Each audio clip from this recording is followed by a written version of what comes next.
and are part of the olfactory tracts. Okay, so inside your nose you have cells that are basically the smell receptor cells. Okay, the axons of those cells bundle together to form nerves, and there are lots of little tiny clusters of little fine nerves that come through. They have to get through your skull, so remember they go through all those little holes in the ethmoid bone in what we call the cribriform plate. They come through and they synapse on the cells in the olfactory bulb. Okay? Okay. So now, ventricles. All right, remember that you have this series of connected fluid-filled chambers in the brain. They're full of cerebrospinal fluid. Okay? This right here is the corpus callosum. It's the big fiber tract that's connecting the right and the left cerebral hemispheres to each other. Can you point it one more time, please? Thank you. Okay. This little white tract underneath here is called the fornix. That connects some of the limbic system structures together. Okay, so those are the structures that deal with a lot of things like memory and emotion, and sort of linking that together with some of the sensory input that's coming in.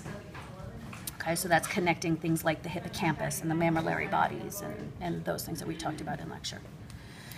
Okay, this little sheet of tissue in between the fornix and the corpus callosum, if you were to poke a hole in there, okay, and go inside there, you would be inside one of the lateral ventricles. So the two lateral ventricles, they're these C-shaped fluid-filled chambers. Right, there's one in each cerebral hemisphere, and it's located on in there. So there's a hole in here that would be full of fluid, and that would be one of your lateral ventricles. If you take this off, okay, this would be sort of one branch of the lateral ventricle. This triangular part is sort of the tail that sticks out back, and I'm sticking my probe down into what would be the bottom part. So if it was shaped like this, where my thumb is, okay? So that would be your lateral ventricle on this side. This is the hippocampus. It's involved in memory. It's one of those limbic system structures in there. Yeah, that's hippocampus right there? Yeah. Okay. Okay. All right. It isn't shown on this side of the models, but if you look on the other one, okay, you see this blue structure in here, and it goes on down. So it's on top of the hippocampus. It's in that lateral ventricle in there. Okay? That's the choroid plexus. And that is this little bundle basically of blood vessels, and it helps to monitor the chemical content of the cerebrospinal fluid. So there's exchange between the CSF and the blood. Okay, and that's the choroid plexus in there. Okay, so if you look here, actually let's do the quick tour of the parts. So this top part here that I'm holding, okay, the insula is cortex, but if we were able to peel that off, basically what would be left up in here, these big structures here, is part of what's called the diencephalon. And then below that is brainstem. What I'm holding in my fist is brainstem. Okay, there are different regions of the brainstem. Okay, the top one is called the midbrain. Okay, and you see the superior colliculi and the inferior colliculi in the midbrain. The next region below that is called the pons. Okay, if you turn it back over, this big bulby part here kind of helps define the pons. And then below that, down here, is the medulla, or the medulla oblongata is the full name of it. Okay? Okay, so the diencephalon, remember, is made up of the thalamus, the hypothalamus, and the pituitary. The pituitary is connected to the hypothalamus by a stalk called the infundibulum. Okay, so if you look at this, okay, the thalamus is, there are two halves of it, sort of the right half and the left half, and it's these two sort of football-shaped structures that make up most of the diencephalon. So this bulb here and this bulb here, this is thalamus. Okay, if you look in the midline, this is where you see it here. So this is thalamus, but it's not just this tiny thing. It's really all of this in there. It's just, that's what you see on the midline. Okay, and this little yellow spot here, it's kind of the eye of the rooster. That's called the interthalamic adhesion. okay? And when the two halves of the thalamus come together, it is actually continuous across the middle. So it's how the two halves of the thalamus talk to each other. And it's been cut in half when you see it on edge, okay? So this little hole here, so remember, the lateral ventricle comes up here, okay? It's full of CSF. There's a little hole here that leads from the lateral ventricle into this sort of indentation right here, okay? Remember, this is thalamus. Below it, this triangular point coming down, making like a beak, okay? That's the hypothalamus. This is the pituitary gland, and then the stalk of the pituitary gland is called the infundibulum, okay?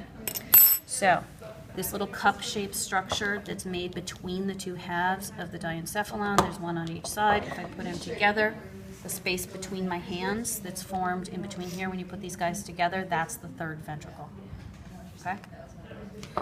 From the third ventricle, the CSF goes down through the cerebral aqueduct, which goes through which region of the brain? Midbrain, right? So here are the colliculi. So there's the cerebral aqueduct. The cerebral aqueduct drains into the fourth ventricle, right, which is this little cup here. And the cerebellum is usually on top of there, so the cerebellum forms the roof of the fourth ventricle. You take it off, you see the fourth ventricle right there. Okay? All right. So, we did all that, we did all that. So for the nerves, like when it comes to defining this, how would we see it on here? Okay, so we'll get to that. Let me just make sure we get all these other guys first, and then we'll lead into the cranial nerves. Okay, so I think the only thing we haven't done, a couple things we haven't done. Okay, so this little white ball here, so right in there, and there's another one on the other side there. When you put them together, it's a little hard to see because the pituitary is in the way. On some models, it's a little easier than others. But do you see those right in there? Yeah. Okay. Those are the mammillary bodies. Okay, that's part of the limbic system. They deal with memory formation. Okay. So these cut nerves right here, these are the optic nerves. Yep. Okay. So your olfactory nerves, which are coming in and synapsing on the olfactory bulbs, right? That's cranial nerve number 1. Your optic nerves are cranial nerve number 2. Okay. These attach to the back of the eyeballs. Okay. The nerves come in, and then they parts of the nerves, not the whole thing, but some of the axons in each optic nerve crosses over to the other side of the brain. Okay. So the structure that makes like an X here, so as the optic nerves come in and cross over, this one goes this way, this one goes this way, it makes an X. That's the optic chiasm. Okay. Chiasm means X. So optic nerves, optic chiasm, where they cross. After it crosses, you have the optic tracts on either side. Okay? In between the optic tracts, so right here, so it makes that X, and then filling in that bottom triangle of the X, that's the hypothalamus. So see right in there? That's hypothalamus. So right in there. Okay, so remember on here, thalamus, hypothalamus. Okay, so if you were to look on the outside there, that would be the hypothalamus down there. You can see it maybe better on this side because the pituitary isn't on the way, so that's hypothalamus. Okay, so optic nerve, optic chiasm, optic tract, hypothalamus. Okay, and then the pituitary is hanging down off of the hypothalamus, so it's right there kind of by where the optic chiasm is. So they're all kind of in that same place. And then right underneath that is where your mammillary bodies are. Okay? So right beneath the mammillary bodies, coming out here and here, so you could see it right there and right there, that's cranial nerve 3, which is the ocular motor nerve. Okay? So cranial nerve 1, synapses here, 2, and then 3, right in there.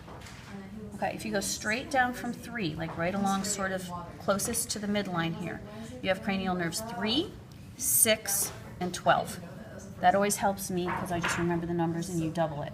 Okay, so 3, 6, 12. And then the other ones you can kind of count around. So this is cranial nerve 3, 4, 5. Okay, trigeminal is huge. Fifth cranial nerve, it's sort of sticking out on the sides of the pons. It's really big.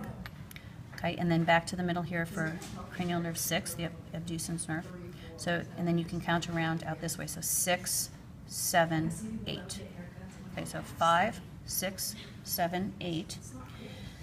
If you look at the back, there are 2 of them that come out of the tissue really on the back and then wrap around to the front, and that's 4 and 8. 8 is the other one.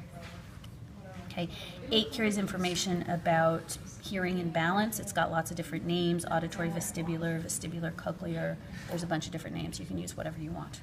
Okay, but 4 is the trochlear, and then 8 is down there. So again, 3, 4, 5, 6, 7, 8. 9 and 10 are right on top of each other. It looks like one nerve on these models, but it's 2. There's like a bundle here, that's 9, and a bundle here below it, that's 10. So 9, 10. Okay. 11 looks like 2 nerves, but is actually 1. So all of these down here, that is cranial nerve 11. Okay, so 6, 7, 8, 9, 10, 11. And that's 12. And then back up here is 12. Okay? And I think that is everything on your list.